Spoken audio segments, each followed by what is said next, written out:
ఈ పులి పొరపాటున 100 అంతస్తుల కంటే ఎక్కువ ఎత్తు నుండి పడిపోయింది మరియు అది చనిపోతుందని అనిపించింది. కానీ అప్పుడే పులి కింద ఒక వ్యక్తి పారాషూట్ సిద్ధంగా ఉన్నాడని చూసింది. ఆలోచించకుండా పులి ఆ వ్యక్తిని తన దవడలతో పట్టుకుంది. తరువాత క్షణంలో ఒక అద్భుతం జరిగింది. ఆ వ్యక్తి శరీరం గాలిలో ఒక పంక లాగా నెమ్మదిగా తిరగడం మొదలైంది.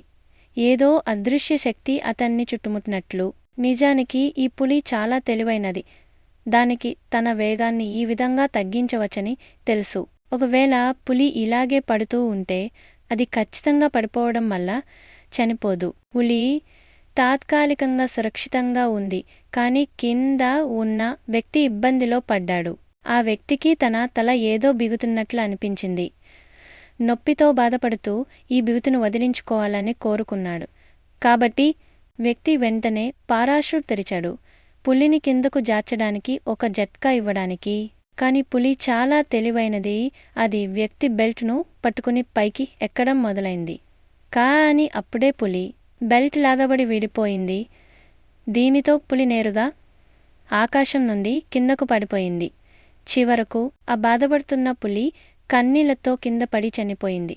దాని కళ్ళలో నొప్పి మరియు నిరాశ స్పష్టంగా కనిపించాయి. వ్యక్తి పులి చనిపోయిందని భావించి తాను సురక్షితంగా ఉన్నానని అనుకున్నాడు. కానీ అతను ఎప్పుడు ఊహించని విషయం ఏమిటంటే, అతను కిందకు దిగడానికి సిద్ధమవుతున్నప్పుడు అతను పొరపాటున విద్యుత్ రాడ్తో ఢీకొన్నాడు మరియు వ్యక్తి యొక్క సున్నితమైన భాగం విద్యుత్ రాడ్ మధ్యలో చిక్కుకుంది.